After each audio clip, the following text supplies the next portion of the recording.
Assalamualaikum warahmatullahi wabarakatuh. Anak-anak, hari ini kita akan belajar masih mengenai simpai.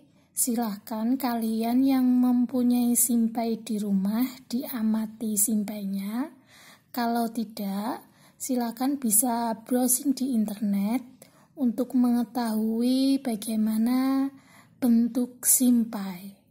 Terus kalian ditulis di sini warna simpai kalian yang dilihat warnanya apa.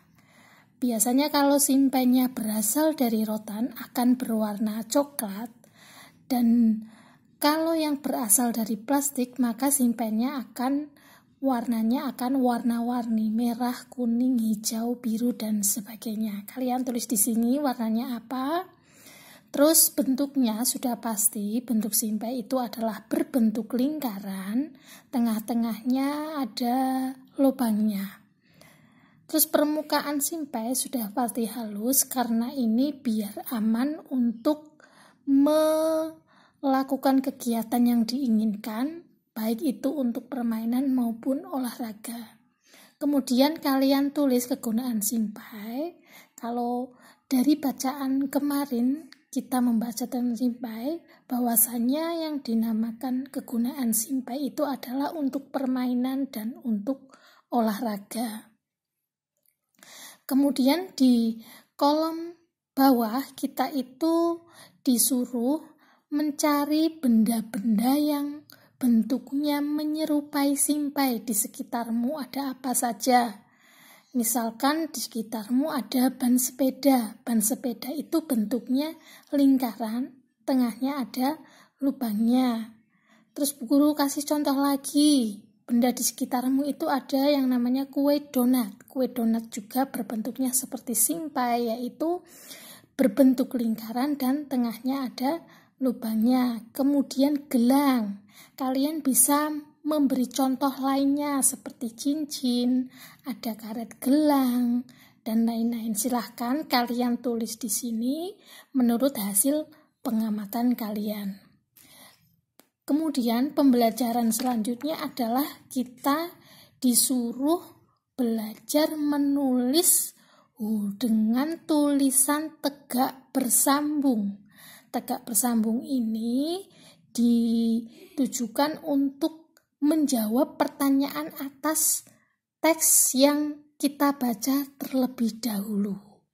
Nah, biar kalian lebih paham, mari kita baca bersama-sama ya.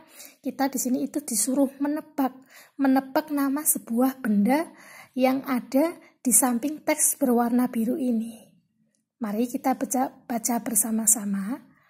Aku adalah sebuah benda, bentukku segi 4. Aku digunakan untuk menulis sesuatu. Aku juga bisa dilipat menjadi beragam bentuk. Misalnya bentuk perahu, bentuk pesawat, bentuk burung, dan lain-lain. Apakah aku? Nah, ini tadi sudah membaca, mengamati gambar, kira-kira apa jawabannya? Ya betul, aku adalah kertas.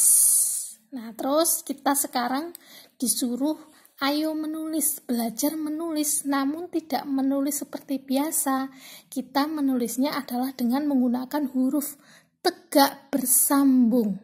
Tegak bersambung ini berarti tulisannya tidak boleh miring dan harus ada garis penghubungnya ya.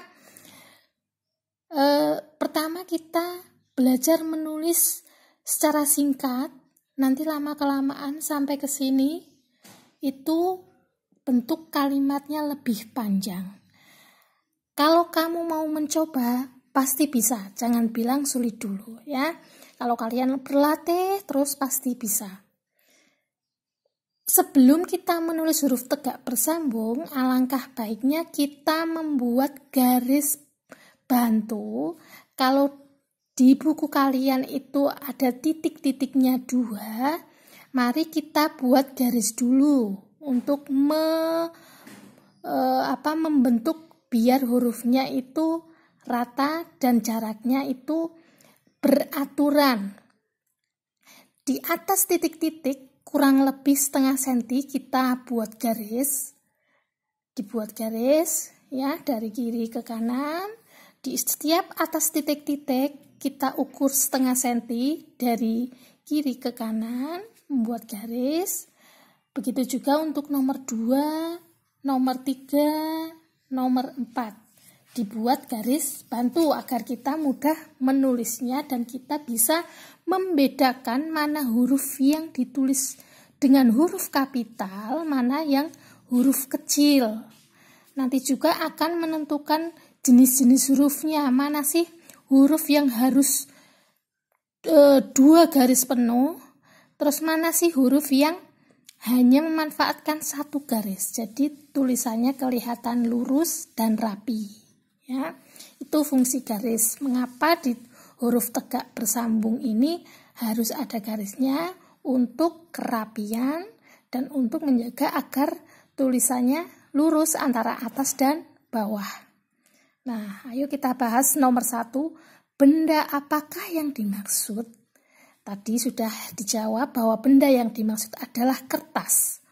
Untuk nulis kertas, kata kertas, huruf K besar, maka itu harus penuh 2 baris.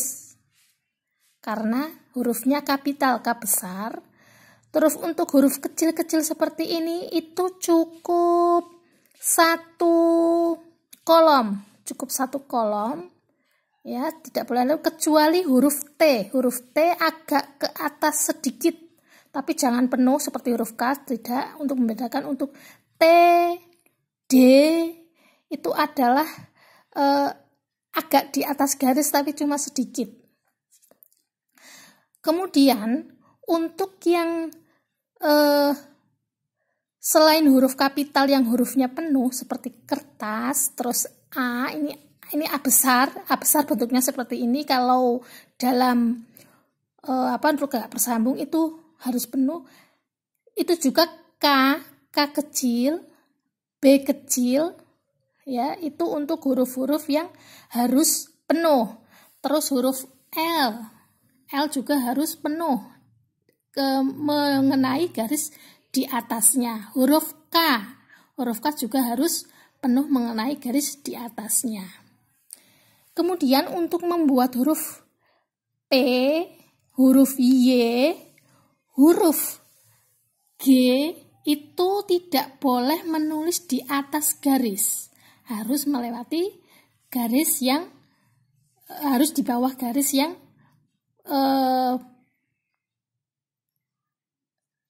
yang seharusnya untuk huruf kecil.